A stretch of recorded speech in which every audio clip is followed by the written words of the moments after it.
Arab Saudi negara yang paling kaya bersama dengan Amerika negara yang paling canggih tenteranya memerangi negara yang paling miskin dunia, dan kita boleh jangkakan apakah akibat yang berlaku peperangan ini dijangkakan lebih dahsyat untuk tahun akan datang.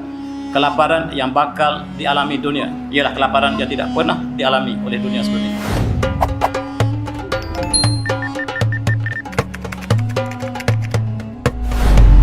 A'udzubillahiminasyaitonirrajim. Bismillahirrahmanirrahim. Assalamualaikum warahmatullahi wabarakatuh. Alhamdulillah, alhamdulillahirabbil wa bihi nasta'in. Assalatu wassalamu ala asyrafil anbiya'i wal mursalin wa alihi washabihi ajma'in, amma ba'du. Yang saya muliakan Tuan Imam,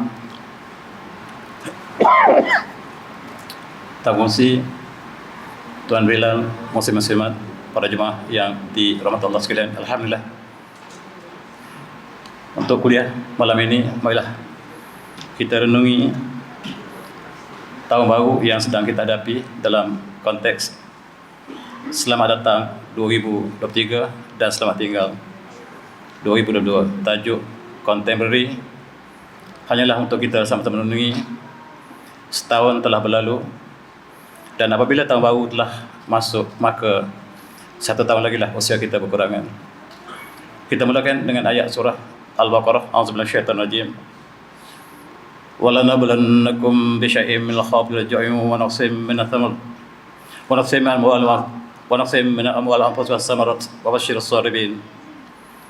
الصَّابِرِينَ الَّذِينَ إِذَا أَصَابَهُم مُّصِيبَةٌ قَالُوا إِنَّا لِلَّهِ وَإِنَّا إِلَيْهِ راجعون أُولَٰئِكَ عَلَيْهِمْ صَلَوَاتٌ مِّن رَّبِّهِمْ وَرَحْمَةٌ وَأُولَٰئِكَ هُمُل مُهْتَدُونَ. Shadaqallahul azim. Dan pasti benar-benar kami akan uji kamu dengan sesuatu daripada ketakutan, kelaparan dan kekurangan daripada harta, jiwa dan buah-buahan. Maka berilah berita gembira kepada mereka yang sabar, yaitu mereka apabila ditimpa oleh musibah, mereka berkata, Inna lillahi wa inna ilaihi raji'un. Sesungguhnya kami kepada Allah dan kami akan kembali padanya. Kepada Allah kami kembali. Dan inilah suasana yang dapat kita saksikan pada tahun ini. Kita baru saja meninggalkan tahun 2022 dan kita melangkah ke 2023. Alhamdulillah, Allah telah sampaikan kita pada hari ini dan dapat kita bertemu. Dan tazkirah malam ini ialah berkaitan dengan usia kita dan suasana yang kita hadapi menghadapi tahun-tahun yang begitu mencabar. Kita lihat baru saja di hujung tahun 2022 kita dikemparkan dengan peristiwa kemalangan di Batangkali, tragedi runtuhan tanah yang mengorbankan puluhan jiwa. Kebetulannya ketika itu saya ada kuliah di Batangkali dan jalannya ditutup. Dan itulah di antara ujian Allah ketika kita meninggalkan 2022. Begitu juga kita hadapi, inilah di antara nama-nama mereka yang terkorban yang diketahui pada awalnya. Dan inilah musibah yang terakhir barangkali untuk sebelum kita meninggalkan 2022.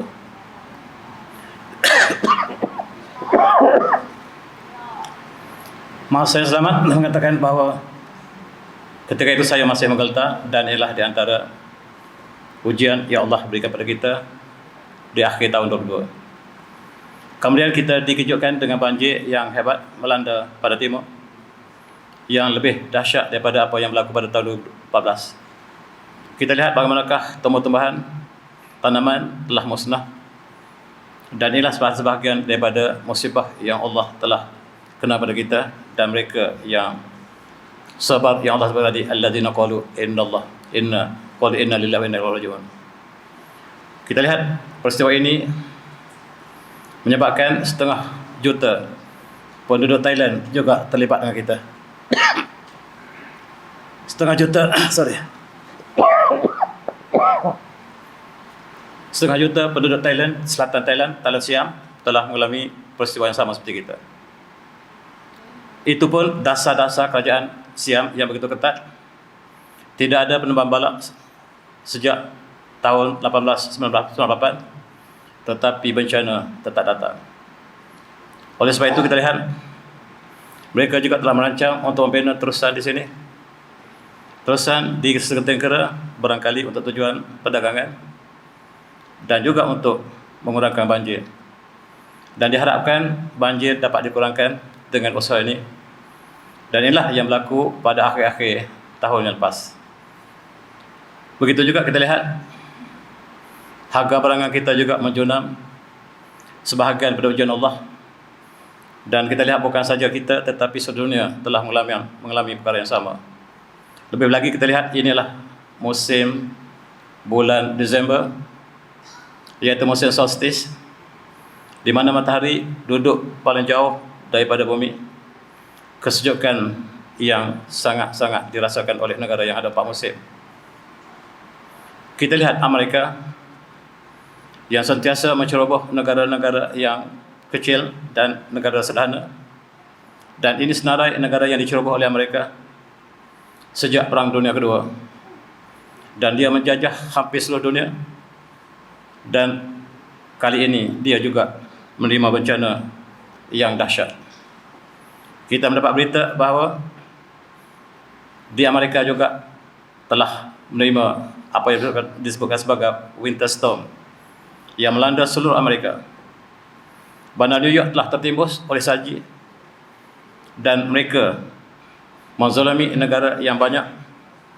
Dan kini apabila sampai masanya, mereka juga menerima musibah yang hampir sama.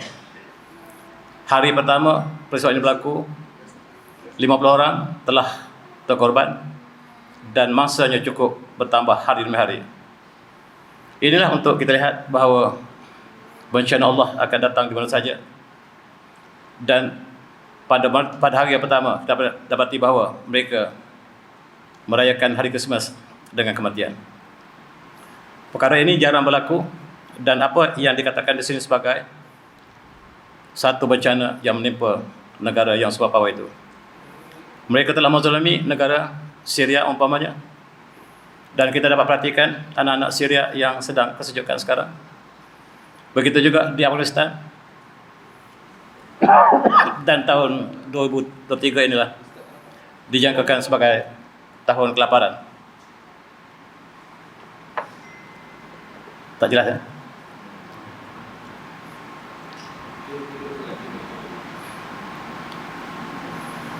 Jangan lupa juga bencana yang menimpa Afghanistan. Mereka menceroboh Afghanistan dan mereka meninggalkan negara ini dalam keadaan yang porak-poranda. Dan hari ini kita lihat kanak-kanak pelarian yang menjadi pelarian di Afghanistan juga menerima nasib yang sama. Dan tahun 2023 adalah tahun musibah yang bertimpa-timpa. Inilah pandangan pelarian di Syria. Yang kita lihat mereka ditutupi oleh salji begitu banyak. Dan angkara negara yang terlibat dalam peperangan meninggalkan mangsanya seperti yang kita saksi di sini. Dan bukan seorang mukmin sekiranya dia tidur dengan kenyang, saudaranya tidur dalam kelaparan. Itulah sebagai message untuk kita sama-sama merenungi ketika kita menyambut tahun baru dan kita lihat suasana yang kita jangkakan tidak seindah yang kita sangkakan. Ini ialah suasana di Arab Saudi, negara yang kaya raya. Juga Allah turunkan salji banyak. Dan 2 hari lepas di Tabuk salji turun dengan tebaknya. Satu peristiwa yang jarang berlaku. Dan inilah suasana yang berlaku di Tabuk. Ketika anak-anak umat Islam di tempat lain menderita, mereka sedang berpesta. Mereka juga menyambut hari Krismas. Walaupun hampir 1% penduduk Arab Saudi ialah Muslim, tetapi mereka juga berpesta. Dan mereka lupa bahawa kanak-kanak Yaman yang mereka zalimi, yang mereka serang tahun demi tahun yang lepas, mereka bersama dengan negara besar dunia, US telah bersama untuk menyerang negara yang paling miskin, Yaman. Dan kita lihat Yaman telah menerima musibah yang dahsyat di akhir tahun-tahun yang lepas. Ini ialah Jabal, sebuah bukit di Tabuk. Ini gambar semalam. Salji turun dengan lebatnya di tempat tanah yang kering kontak ini. Ketika peperangan Tabuk, Rasulullah bersama para sahabat mencari air. Tidak ditemui airnya. Sehingga keesokannya barulah ditemui air yang sedikit. Lalu Rasulullah berpesan jangan siapa menggunakan air tersebut. Apabila tunggu saya datang dan barulah air itu akan digunakan, kata Rasulullah. tetapi sahabat telah menggunakan air tersebut. Dalam hadis yang panjang yang tidak saya pada di sini, Rasulullah agak marah kepada sahabat yang menggunakan air tersebut. Dan air tersebut diambil sedikit demi sedikit, dimasukkan dalam bekas. Lalu Rasulullah letakkan tangannya dan keluarlah air yang banyak daripada jari baginda. Mukjizat agung Rasulullah. Dan para tentera peperangan Tabuk ini menggunakan air daripada bekas yang sama. Ribuan tentera, dan itu mukjizat Rasulullah. Dan apa yang disebutkan di sini ialah dalam hadis ini, Rasulullah memanggil sahabatnya Muaz bin Jabal. Ya Muaz, intalat hayatan bika antara ha huna qad muliajinan. Wahai Muaz, sekiranya anda usianya panjang di sini. Di sini tempat saya duduk ini akan wujud kebun-kebun buahan yang banyak. Tuan-tuan, ini mukjizat Rasulullah. Ratusan tahun, ribuan tahun telah berlalu, dan kini salji telah turun tempat Rasulullah berdiri. Di sini peperang Tabuk ketika zaman Rasulullah, peperangan terakhir Rasulullah. Dan kita dapat jangkakan apabila salji ini telah cair, dia membentuk tasik-tasik yang kecil. Tasik dengan tasik akan mengalir dan membentuk anak-anak sungai yang banyak. Dan wujudnya anak sungai yang banyak di semenanjung Arab adalah tanda hari kiamat bakal menjelma. Dan itulah dalam hadis yang lain Rasulullah bersabda, la taqum sah hatta ta'uda ardul arabi murjan wa anhara. Tidak berlaku hari kiamat sehinggalah semenanjung Arab sekali lagi akan kembali dengan anak sungai dan kehijauan. Dan tuan-tuan, sekarang di Tabuk telah ditebus guna tanah padang pasir disebabkan salji. Mereka telah membuka kebun yang luas dan dikatakan jutaan hektar ditebus guna oleh syarikat Al-Rajihi. Dan sekarang Tabuk telah menjadi padang hijau yang sebagaimana Rasulullah telah sebut dalam hadis yang mulia tadi. Intalat hayatan bika antara hahuna qad muliajinanan. Wahai Muaz, sekiranya usia anda panjang, di sini anda akan lihat akan penuh dengan buah-buahan, dan Tabuk sekarang menjadi pengeluar buah yang terbesar di semenanjung Arab. Maaf saya. Sayang demi sayang.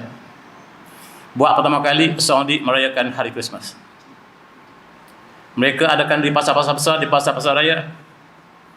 Di bumi Rasulullah telah diadakan perayaan hari Christmas yang tak pernah dirayakan sejak zaman Rasulullah, dan kini sudah tahun ketiga mereka merayakan setiap tahun. Bermula tahun 2019 mereka merayakan hari Christmas, dan inilah gambar terakhir yang mereka rayakan hari Christmas 3-4 hari lepas, 25 Desember, dan inilah pemandangan di semenanjung Arab yang telah bertukar sama sekali. Dan mereka juga mengambil peranan sebagaimana orang jahiliah dengan pakaian yang digunakan oleh agama mereka, dilakukan oleh pemuda-pemuda, putri-putri di semenanjung Arab, sama ada di Riyadh ataupun di Jeddah. Bumi Arab bertukar menjadi bumi lain. Bumi Arab sekarang telah bertukar, bukan bumi yang lama. Inilah kemodernan yang sedang melanda, yang kita hadapi menjelang tahun 2030, 2023. Ini gambaran yang mereka menyambut tahun baru. Mereka menyambut dengan pesta besar-besaran, tak ubah apa yang berlaku di New York, ataupun di Eropah, ataupun di Kuala Lumpur. Mereka rayakan dengan perayaan bunga api, sebab 12 malam kita ialah ketika ke-12 malam di Saudi ialah ketika kita hampir subuh. Mereka merayakan pagi tadi, pukul 12 tengah malam di Riyadh. Mereka adakan pesta yang besar-besaran yang tidak pernah dilakukan sebelum ini. Bumi Rasulullah telah bertukar wajah. Inilah detik-detik tahun baru yang kita sambut 2023 yang sedang kita saksi sekarang. Kita lihat juga mereka adakan pesta yang sangat luar biasa malam tadi. Dan kalau berlaku di Kuala Lumpur kita tidak heran, tetapi dia berlaku di bumi Rasulullah. Ini satu peristiwa yang sangat mendukacitakan. Tidak cukup dengan itu, mereka adakan pesta tarian yang mereka adakan di Bandar Al-Ula. Bandar Al-Ula ialah bandar pelancongan yang berada di tepi bandar Madain Soleh. Madan Soleh ialah kota yang Allah telah musnahkan kaum Samud. Di situ mereka ada pesta malam tadi. Pesta yang cukup memalukan untuk kita dengar. Kita lihat gambar pun sudah memalukan. Inilah yang berlaku malam tadi. Mereka menyambut tahun baru dengan jahiliah. Dan inilah berlaku pada seluruh dunia. Dan sekiranya jantung Islam telah berlaku demikian, apakah yang kita harapkan di luar daripada bumi Rasulullah ini? Dan mereka juga ada dine and toast. Mereka juga dinner beramai-ramai dan minum beramai-ramai. Saya tak pasti dine and toast ini apakah minuman yang dimasukkan, apakah minuman syaitan yang termasuk dalam istilah tersebut, saya tak pasti. Dan mereka telah mengeluarkan senarai di manakah restoran-restoran yang boleh kita berkumpul malam tadi. Saya lihat senarainya cukup banyak. Di Jeddah, di Riyadh, cuma saya tak nampak di Mekah dan Madinah. Inilah peristiwa yang berlaku malam tadi. Dan masalah ataupun suasana jahiliah menjelma perlahan. Sedangkan ulama mereka mengeluarkan fatwa. Ini fatwa Mekah mengeluarkan dalam 20 tahun lepas tentang sambutan hari perayaan awal tahun. Dengar fatwa yang dikeluarkan oleh Majlis Arab Saudi. Harama Majlis Ulama Saudi al-Ihtifalat bi ra's sanah al-milidiyah. Dan Majlis Ulama Saudi mengharamkan sambutan tahun baru. Umat Islam tidak boleh terlibat dengan tahun baru sebab bulan-bulan tahun baru ini temanya penuh dengan tema dewa dan juga berhala.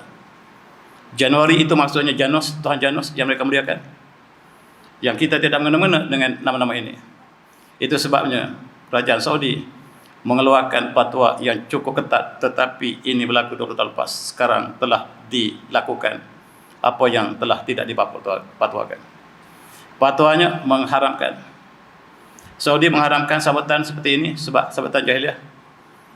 Dan sekarang telah berlalu, muftinya telah meninggal dunia. Dan sekarang apa yang dilarang telah dilakukan. Inilah jelas. Bahkan dalam konteks ini juga, mufti yang sama memberikan fatwa yang lain ketika menyambut hari Krismas.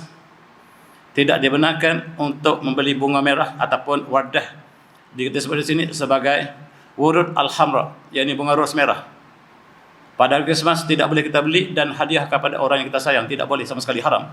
Bukan saya kata, tapi mufti Mekah menyatakan demikian. Sekarang telah dilakukan segala-galanya. Inilah di antara suasana yang kita sambut hari baru kita, untuk kita berfikir. Dan tuan-tuan yang semati, Allah cuba kita dengan air banjir. Dan sebelum banjir ini, Allah uji kita dengan kemarau panjang. Krisis cuaca dunia, iklim dunia yang sangat-sangat meruncing. Bumi kita sendiri kelihatan daripada langit sangat-sangat tidak sihat. Perbezaan antara tahun 1978 dengan pada tahun 2017. Apatah lagi sekarang, planet yang warna biru ini telah bertukar menjadi pudar, menggambarkan sesuatu yang tidak kena dengan bahtera kita bersama ini. Kita bersama berada di sini, dan satu-satunya bahtera kita yang kita punya bersama. Negara maju mencemarkan bumi ini dengan kilang mereka. Mereka tidak membuka kilang di negara mereka, mereka membuka kilang di negara membangun. Dan Asia Tenggara menjadi tuan mereka dengan slogan pemindahan teknologi yang sebenarnya pemindahan pencemaran. Inilah yang berlaku. Zaharal fasad bil bahri bima kasabat aydin nas luziquhum ba'dalladhi amalu la'allahum yarji'un. Telah jelas berlaku kemusnahan di lautan dan daratan disebabkan tangan manusia. Supaya kami kenakan sebahagian akibat tangan manusia. Mudah-mudahan mereka kembali ke jalan yang benar. Ini bumi kita bersama yang sudah tidak sihat untuk kita tinggal, tuan-tuan. Akibatnya kemarau yang sangat berpanjangan. Ini adalah gambar suhu ataupun iklim di seluruh dunia. Yang merah menunjukkan kepanasan yang tidak dapat ditahan lagi. Kita lihat negara dunia dilanda oleh kemarau panjang, kepanasan yang menyebabkan tanaman mati, kelaparan dan kemiskinan. Ada negara yang maju tetapi ada negara yang kelaparan. Dalam konteks ini kita lihat sungai di Eropah, Sungai Danube, yang mengalir daripada Belanda sampailah ke kawasan tengah di kawasan Eropah Timur, timur telah hampir kering. Jabatan yang menyeberangi sungai ini telah kekeringan sebagian tuan lihat di sini. Ini digambar ambil 2-3 tahun lepas. Dan tahun lepas, awal bulan Mei lepas, suasana lebih meruncing. Dan suasana inilah yang menyebabkan kelaparan sedang menjelma. Ini ialah gambaran di Sungai Tiang yang juga telah kering sama sekali. Akibatnya ialah kelaparan, kekeringan, tanaman telah musnah dan manusia menerima mehnah yang sangat dahsyat. Dikatakan bahawa kemarau yang berlaku ini tidak pernah berlaku sepanjang 500 tahun lepas. Ikan terperangkap dalam lumpur dan kering di situ. Dan inilah menyebabkan Eropah menerima mehnah yang sangat dahsyat. Kita sangka Eropah hidup dengan mewah, tetapi mereka dilanda oleh pelbagai musibah yang melanda mereka. Dan inilah satu perkara yang tidak pernah berlaku sejak 500 tahun lepas. Kemarau ini sangat-sangat dahsyat. Apakah dia menggambarkan sistem bumi kita sudah lari daripada keseimbangan yang lalu? Kazakhstan ialah pengeluar gandum untuk dunia antaranya. Pengeluar gandum dunia adalah Rusia, Ukraine, Kazakhstan, Tajikistan, India, US, China. Itulah antara pengeluar gandum yang besar dunia.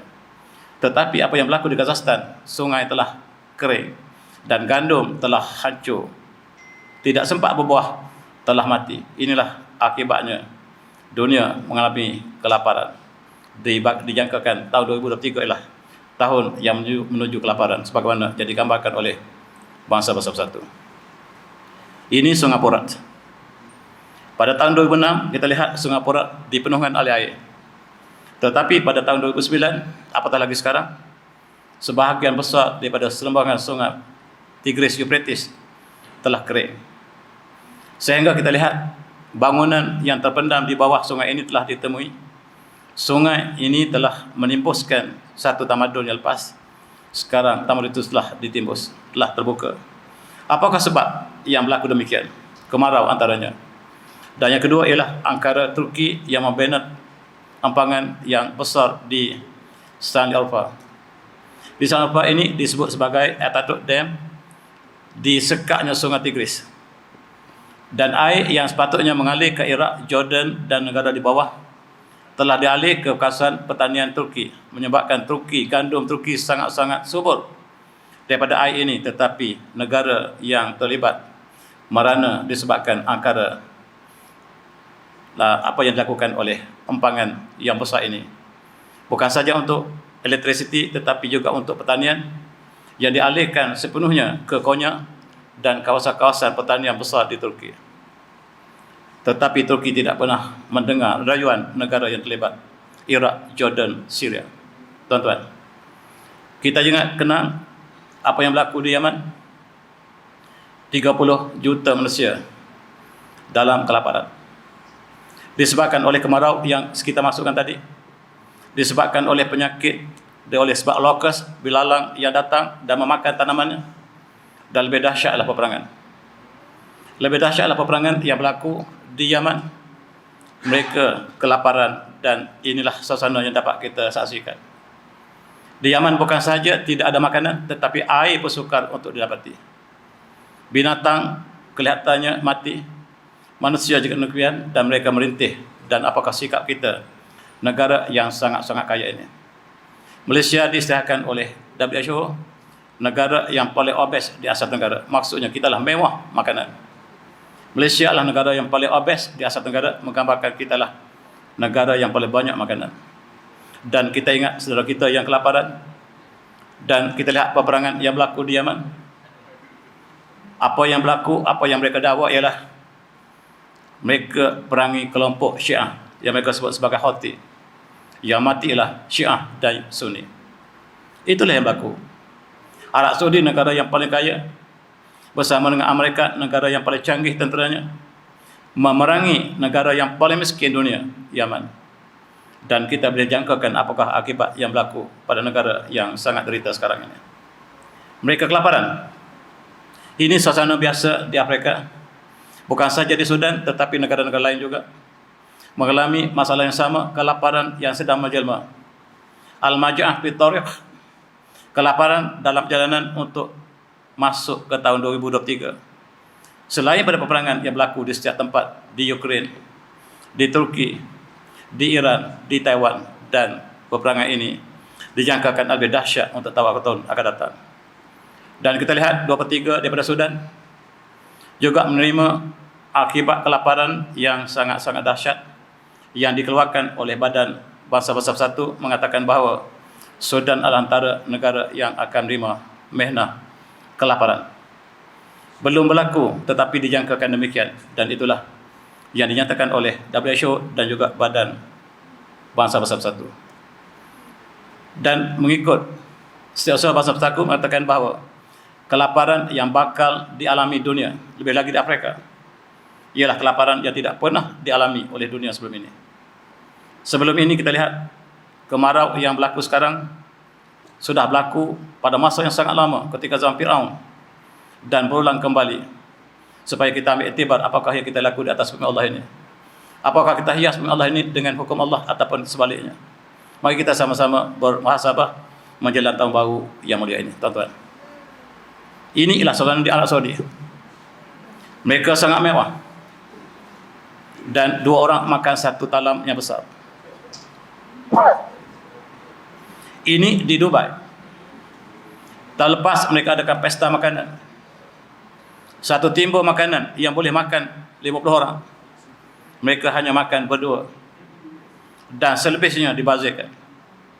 Jangan lupa di Kuala Lumpur, tuan-tuan, statistik yang dikeluarkan setiap hari negara kita membazirkan sisa makanan yang begitu banyak. Ribuan tan yang dibazirkan setiap hari. Lebih lagi dalam bulan puasa. Lebih lagi dalam bulan puasa, tuan-tuan. Dan inilah rezeki Allah yang Allah kurniakan kepada kita, tapi kita ingat bahawa ada manusia yang kelaparan. Mereka yang mencari titisan beras nasi yang jatuh. Mereka yang sedang menderita. Inilah suasana di ambang tahun 2023. Dan suasana ini cukup menyayat hati kita. Umat Islam sebagai jasad. Apabila sebahagian jasad kita sakit, maka seluruh jasad akan merasakan kesakitan. Dan kita tidak boleh biarkan saudara kita kelaparan, sebab Rasulullah bersabda, laisal mu'min alladhi yashba wajarhu ja'i ila janbih, atau kama qala. Bukan seorang mukmin yang dia kenyang tidur waktu malam, sedangkan jirannya tidur kelaparan. Ketika jirannya tidur kelaparan, dia tidur kekenyangan, dan tengok jirannya kekenyangan, dan mereka kekenyangan. Dua-dua negara ini kenyang, simbol kekayaan. Jiran mereka yang paling dekat, Yaman, ialah negara yang paling dekat dengan mereka, kelaparan. Hadis tadi mengatakan bukan mukmin mereka yang tidur dengan kekenyangan, sedangkan jiran mereka tidur kelaparan. Bukan mukmin. Dan inilah sebahagian daripada suasana yang kita bakal hadapi tahun-tahun mendepan, mengikut apa yang dilakukan oleh bangsa bersatu. Tuan-tuan yang saya hormati, jangan lupa peperangan yang sedang berlaku di Ukraine sekarang. Yang digambarkan negara kita, Rusia menyerang Ukraine. Mereka tidak nyatakan yang sebenarnya adalah US yang serang Ukraine. Mereka lah yang merancang untuk hancurkan Ukraine dan menjadikan Ukraine sebagai Israel kedua. Dengan bertapaknya Israel kedua di Ukraine, mereka dapat masuk ke Rusia, dan khususnya di Chechen dan juga di Dagestan, sebab di situlah ketepatan ataupun umat Islam yang paling ramai di Rusia. Sekarang penduduk Islam di Rusia telah berjumlah 30 juta. Lebih ramai daripada Malaysia. Dan mengikut kajian mereka, kekuatan Islam dalam masa 50 tahun akan datang bukan datang daripada negara Arab, bukan datang daripada Asia Tenggara, tetapi datang daripada Rusia. Maka serangan Asia US ke atas Ukraine ialah tujuan untuk hancurkan Islam di Rusia. Itulah yang berlaku yang tidak dipaparkan dalam berita CNN. Dan peperangan maksudnya kematian. Ingat, Rusia dengan Ukraine ialah pengekspor gandum yang besar dunia. Apabila dunia telah sekat dan ekonomi ke atas Rusia, Rusia sekat gandum kepada Eropah. Rusia sekat gas kepada Eropah. Dan Eropah menjerit sekarang sebab tanpa gas di Eropah, mereka kesejukan. Lebih lagi sekarang sedang mereka sedang mengalami kesejukan yang sangat parah di Eropah. Siapakah yang beli gandum Rusia? Tuan-tuan boleh lihat di situ. Sebahagianlah negara Eropah, termasuk kita juga membeli gandum dari Rusia. Dan sekiranya Rusia menyekat gandum mereka, maka sebahagian Eropah akan kelaparan. Dan Al-Majah Pitarik pada tahun 2023 dijangkakan bahawa kelaparan, yang mereka sebut sebagai tahun kelaparan, belum berlaku tetapi dijangka demikian, dan kita harap tidak berlaku. Peperangan maksudnya pembunuhan, kemusnahan, kelaparan. Dan apabila tindak balas Rusia terhadap US mengajak seluruh negara Islam untuk boikot US dollar, wang dajjal yang disebut oleh Putin. Putin mengatakan US dollar adalah wang dajjal, yang tidak ada sebarang komoditi di sebalik wang tersebut, yang hanya dijamin oleh kerajaan semata-mata. Sekiranya kerajaan US jatuh, maka wang US tidak ada sebarang nilai. Rusia mengajak kita kembali kepada emas. Untuk sementara kita gunakan rubel, dan kita kembali pada dinar sebagaimana wang umat Islam sendiri. Dan kata Putin, kamu umat Islam membayar zakat dengan emas. Wang kamu sandarkan dengan komoditi, pertanian antaranya. Dan oleh sebab itu zakat kamu bukan 2,5% lagi, sebab 2,5% ialah zakat emas. Apabila kamu sandarkan wang kamu dengan pertanian, maka zakat mengikut pertanian, kata Putin. Dia mengajak umat Islam. Oleh sebab itu kami menyuruh kamu, kata Putin, mari kita kembali kepada emas. Dan berita Arab yang saya terima, Rusia tadaqqa awwal misman bi nasyid dolar akan hancur tahun ini. Mereka akan menderita sebab apabila seluruh dunia boikot US dollar akan hancur. Tuan-tuan, inilah yang disebut oleh berita Arab, dan diikat rubel dengan az-zahab, dengan emas. Maka kita kembali pada zaman Islam, dan inilah yang tidak dinyatakan oleh CNN. Tuan-tuan yang sebati, wang US dollar ialah wang Yahudi Bani Qainuqa. Rothschild ialah Bani Qainuqa yang dihalak Rasulullah di Madinah. Rasulullah mengalak Yahudi, Bani Qainuqa, Bani Nadir, Bani Quraizah, Bani Khaybar. Mereka berkumpul di Amerika sekarang. Ketua mereka bernama Rothschild, yang membina IMF, Bank Dunia, dan dialah menjajah dunia dalam bentuk baru. Dan negara umat Islam diajak supaya kita tidak bersama dengan mereka, tetapi umat Islam bersama mereka, bersama Dajjal. Tuan-tuan yang semati, apabila berlaku perangai ini, kita lihat IMF yang sangat degil semua ini, yang akuh menjajah negara membangun. Sekarang mereka mengatakan the worst is yet to come. Dan tahun depan, tahun yang tidak indah bagi IMF. Apabila US dollar diboikot oleh dunia, lebih lagi negara Islam yang selama ini bersama Amerika, termasuklah Mesir, Saudi, Pakistan, sekarang berubah hala ke arah Rusia. Negara Islam bersama dengan Rusia untuk menentang dajjal US dollar ini. Yang bersama US sekarang negara Islam hanyalah Malaysia. Tuan-tuan yang saya hormati, krisis ahead. Dan tahun 2023 ialah tahun yang penuh pancaroba. Dan apakah kita mengambil iktibar ini? Marilah kita sama-sama berfikir. Sekarang ketika kesejukan, Rusia tutup gas yang dihasilkan ke Eropah. Eropah menjerit sekarang. Eropah sedang menjerit sekarang. Siapa menang perang di Ukraine? Tuan-tuan boleh jawab sendiri. NATO sekarang menjerit kesejukan disebabkan mereka sangat bergantung pada gas Rusia. Gas Rusia ini dialihkan ke seluruh Eropah, termasuklah Poland, Belarus, Ukraine, Austria, Itali, Perancis, Jerman, UK. Seluruh Eropah bergantung kepada gas Rusia, dan mereka boikot ekonomi Rusia. Rusia tutup paip dan mereka menjerit. Dan sekarang berita yang saya terima 2-3 hari lepas, Eropa tarka'u ila Putin. Eropah sujud kepada Putin sekarang. Siapa menang peperangan di Ukraine? Saya serah pada Tuhan. Rusia telah menyekat gas ke Poland, Bulgaria, dua negara yang menyokong NATO. dan mereka menjerit. Jerman sebelum dipadamkan gasnya telah menyatakan kami meninggalkan NATO, kami bersama Rusia. Satu demi satu negara NATO bersama Rusia, dan berita ini tidak sampai negara kita. Kita masih bersama US. Negara yang bergantung pada minyak di gas Rusia, tuan-tuan, yang 100% ialah Macedonia. 100% menggunakan gas Rusia. Finland, negara yang paling sejuk ini, menggunakan 94% gas Rusia, dan sekarang mereka dapat jangkakan Finland akan kesejukan kematian.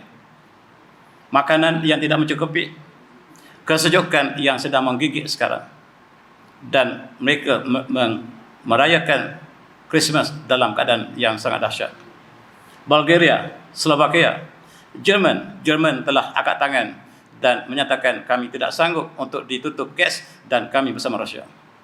Poland yang menjadi ejen US juga sekarang menyemak stand mereka ataupun kedudukan mereka dalam NATO. Tuan-tuan yang hormati, kesejukan sedang menjelma. Mereka merayakan Christmas dalam kesejukan.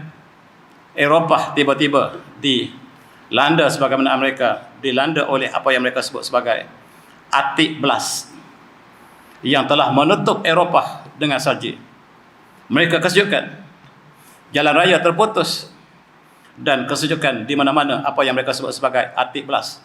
Barangkali mereka tidak akan sebut berita ini ke negara kita. Inilah yang sedang berlaku, dan musibah inilah yang Allah cuba kita. Dan Allah cuba setiap penduduknya, makhluknya dengan ujian yang masing-masing hadapi. NATO telah berpecah belah untuk serang Ukraine, sebab mereka sangat bergantung pada Rusia. Dan tuan-tuan, kita lihat double standard yang dilakukan oleh bangsa bersatu. Apabila Rusia masuk Ukraine, dalam masa 5 hari mereka bersidang dan menyekat ekonomi Rusia. Tetapi selama 70 tahun, Palestin diserang oleh Yahudi. Siang dan malam, mereka tidak pernah sekat ekonomi Yahudi, Israel. Dan jelas bangsa satulah bangsa yang tidak dapat standard dalam konteks ke atas umat Islam. Tuan-tuan, kita kena Al-Kufar dalam Wahidah, orang kafir boleh bersatu bila berdepan dengan umat Islam, dan itulah yang tidak kita saksikan. Mereka boleh bersatu dalam tentera azam moden untuk menghancurkan Islam, dan itulah kita saksikan dalam peperangan yang sedang berlaku sekarang. Jangan lupa Masjid Al-Aqsa.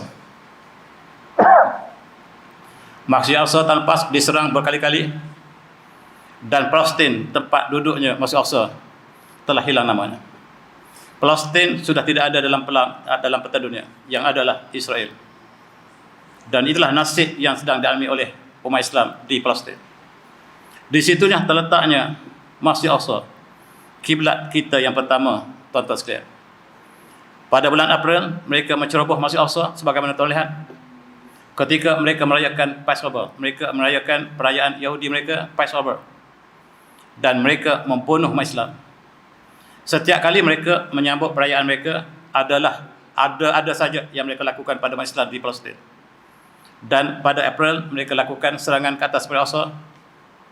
Dan kita lihat kematian, kecederaan umat Islam Palestin telah berlaku.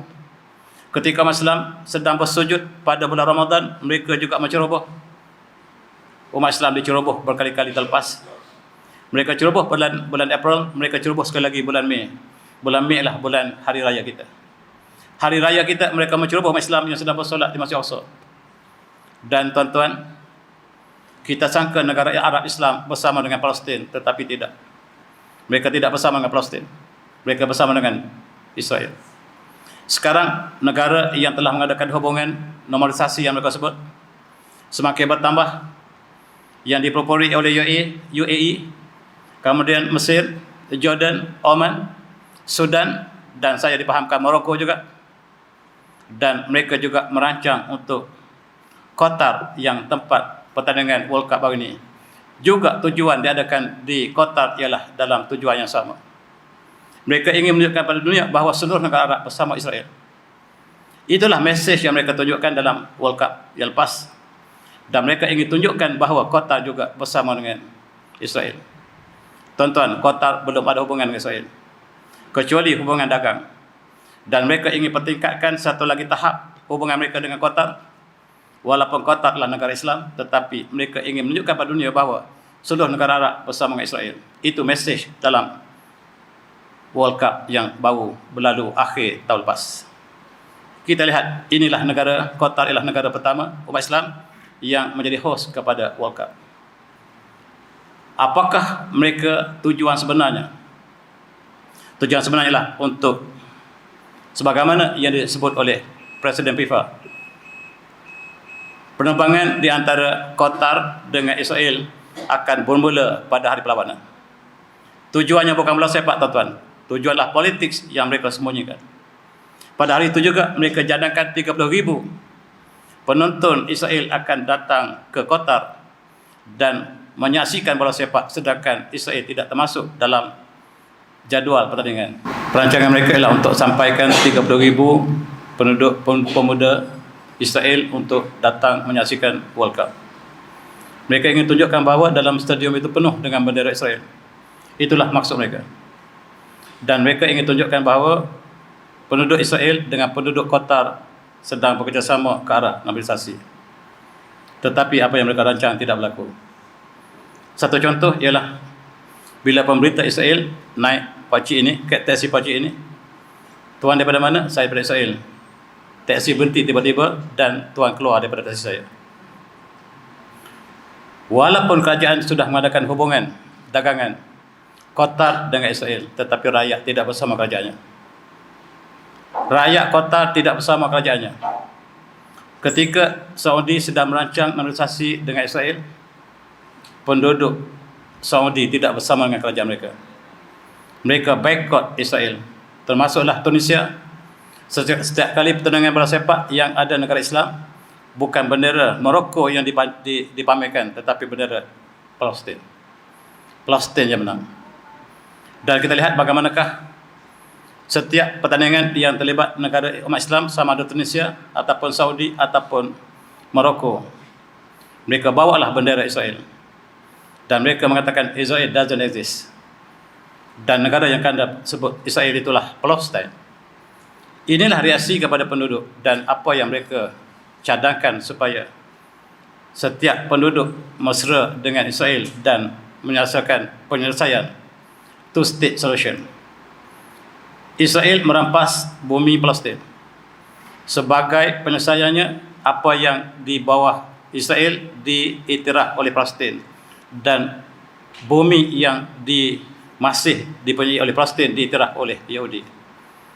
Yang ada pada Palestin hanyalah Gaza dan West Bank, sekakang kera. Itulah penyelesaian yang dilakukan oleh negara-negara Islam lain, termasuk negara kita. Negara kita juga mencadangkan two-state solution yang melakukan penipuan, pengkhianatan terhadap perjuangan Palestin. Itulah sebab kita lihat tadi, kerajaan Qatar mencadangkan normalisasi dengan Israel walaupun belum bermula. Rakyat tidak berserta mereka.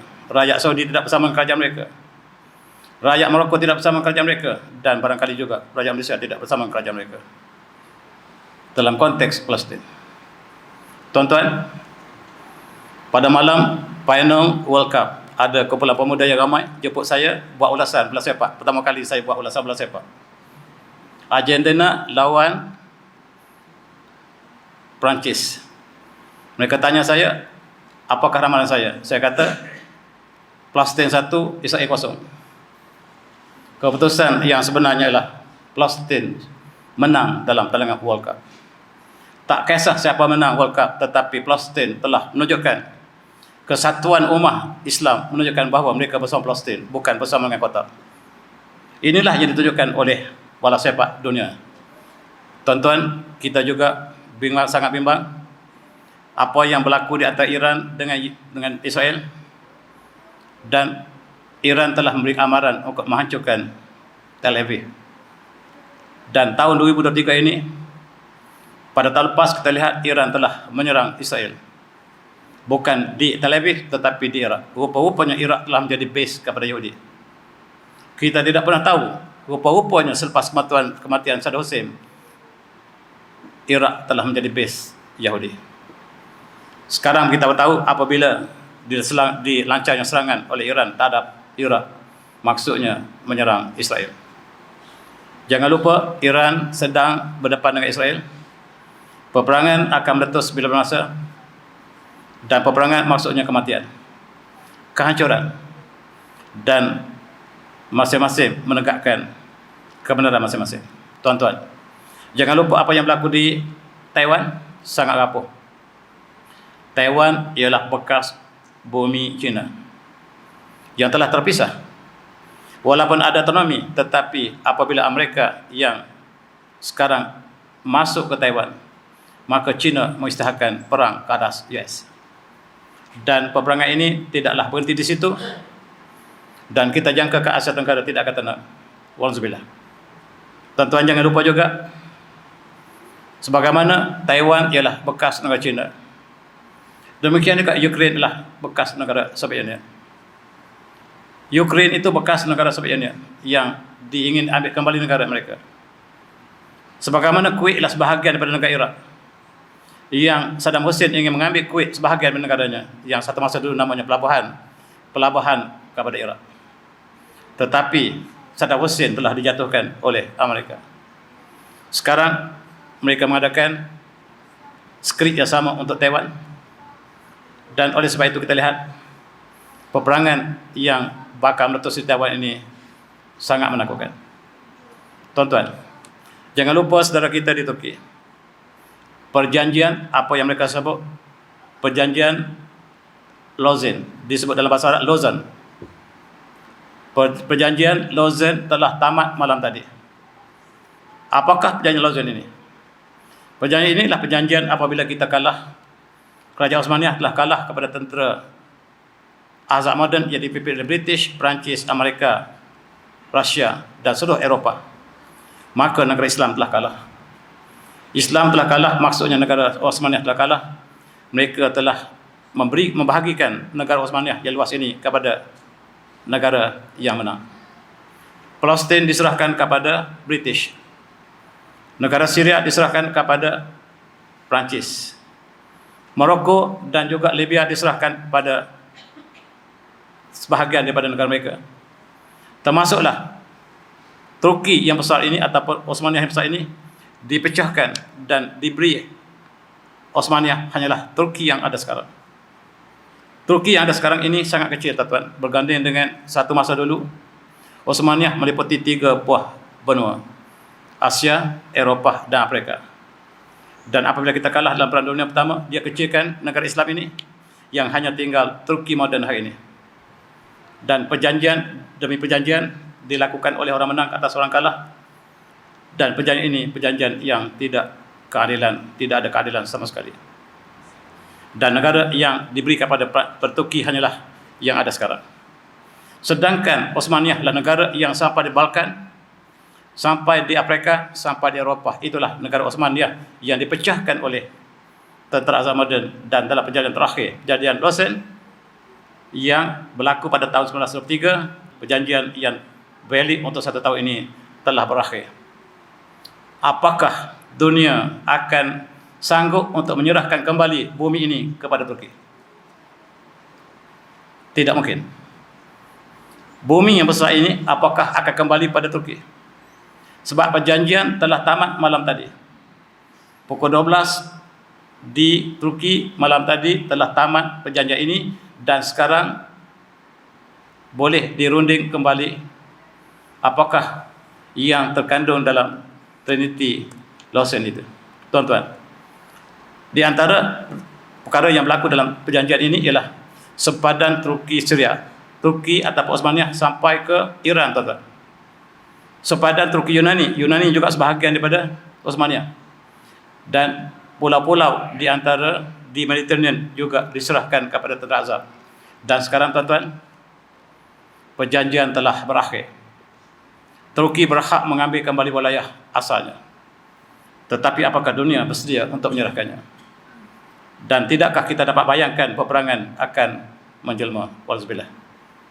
Inilah yang dijangkakan akan berlaku banyak tempat, dan akibatnya kelaparan dan kematian. Kita lihat, kalau tuan lihat gambar peta Turki apabila Perjanjian Lausanne memberikan seluruh pantai, pulau-pulau di tepi pantai Turki diserah kepada Yunani. Tujuan untuk menimbulkan provokasi. Dan sekarang pulau-pulau ini dimasuki oleh tentera Greece ataupun Yunani.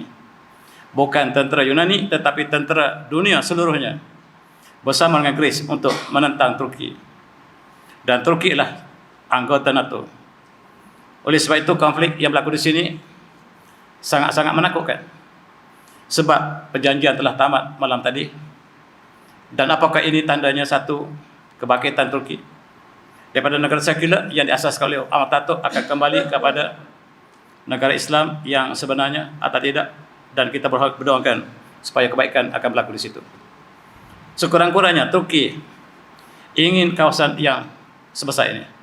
Ini kawasan yang telah diambil oleh tentera Azab, termasuklah Iraq itu sebahagian daripada Osmania, dan Syria juga sebahagian daripada Osmania. Itu sebab Erdogan bermati-mati mempertahankan Syria, sebab Syria adalah sebahagian daripada Osmania.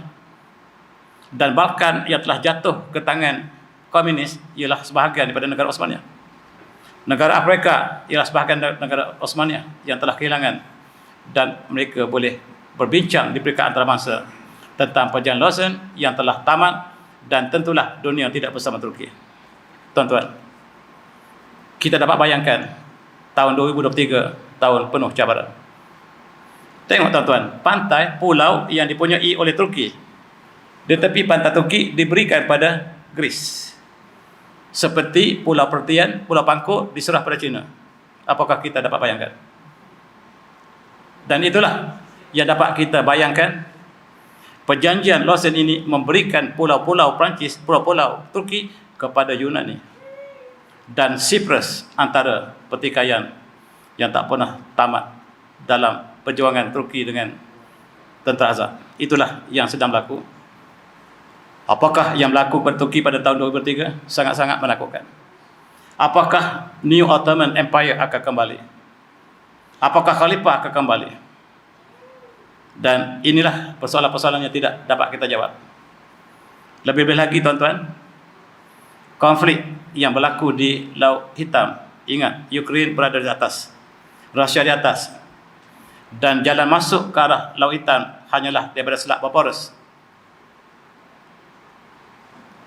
Oleh kerana perjanjian Lausanne, Turki walaupun dia punya terusan, tetapi dia tidak berkuasa penuh.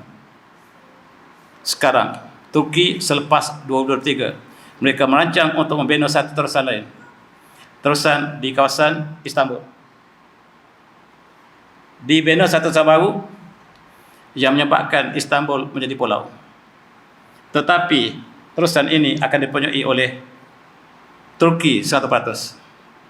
Dia akan menentukan siapakah boleh masuk ke Laut Hitam, sebab apa yang berlaku di sini terikat dengan perjanjian Lausanne yang kita tidak tahu apakah itemnya.